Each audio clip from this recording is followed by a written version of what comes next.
Josh Malone. I'm a producer and lead artist for Jack Mare's film Prime Survival. Um, my job on the film started very early off, um, just when they were trying to get the look and the storyline of the film. And I originally came onto the project as a scriptwriter, along with Addict, or Spielberg fan as he was known back then, and Brachio Engine, or Bernard. This was about 2007 when the project was known as Jurassic Park Kids. Everybody really wanted to do what they could in the beginning. Jack got a lot of people excited because, we've been waiting don't know how many years for Jurassic Park 4, and we just kept being fed the same, crap from the producers.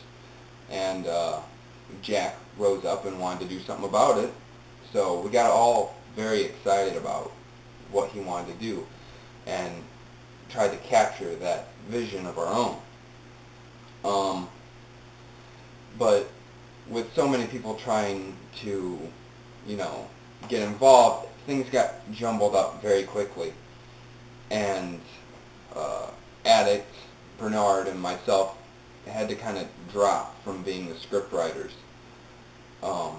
We were kind of worried about what was going to happen, but thankfully Sakari, or Dino Slayer, or Extinct came on and finished up the script, and thank you very much for that.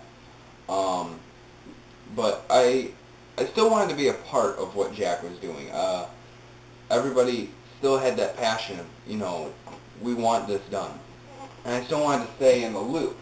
So I went ahead and I just asked him, I was like, is there any kind of concept art that you would need for this film? And he told me, any kind of art would be great. So I went out and I just started drawing dinosaurs and stuff. My initial drawings were, back in 2007, were basically from memory. My art had always been based off the Jurassic Park films, and so I just basically took my memory of what each of the dinosaurs were, didn't look at any kind of references or anything like that, and just started drawing them out. As the project sort of matured over the years, especially in storyline with what Sakari was doing, we eventually grown out of Jurassic Park Kids, and it turned into Jurassic Park Prime Survival. And it was about that time that sort of evolution was taking place that I really sat back and looked at my artwork and felt that it wasn't exactly what I had wanted it to end up looking like. Nonetheless, it wasn't what I felt was needed for the project. People like Crash's art, what he did for the Jurassic Park films, because his art's astounding, especially what he did with the first Jurassic Park. The art of the first Jurassic Park alone is groundbreaking, I think. What he was attempting, how he was attempting to depict the dinosaurs in his artwork for the film was very revolutionary. And that's kind of what I wanted to do. I wanted to, stick true to what had been done before for the art, and I felt, to help keep this film in the vein of Jurassic Park, it really needed a sturdy base in the art.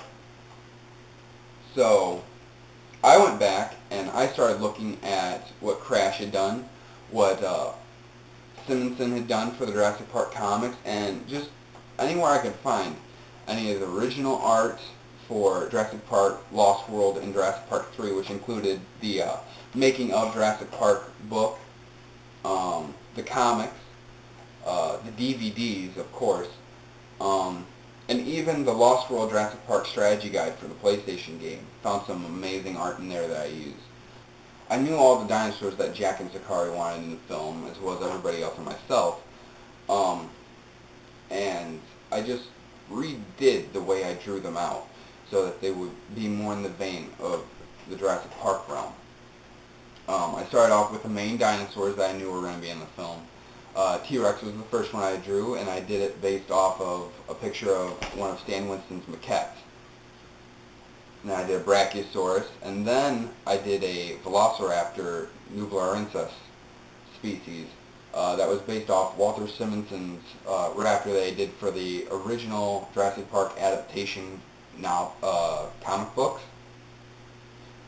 Then I went home and I grabbed the Lost World Strategy Guide for PlayStation out, and I began sketching out the Carnotaurus, the Bryonyx, Compsognathus, and Stegosaurus. And I based it all off the art that was in the game, which a lot of what was done in the game was taken straight from Winston Studios, and then some of it was new. So a lot of it was still some of Crash's work and what he had done for Winston. And then there was Velociraptor Sonesis that I did, and I looked off of the actual figure that was released for the Jurassic Park 3 toy line. I did another one that was based off this poster.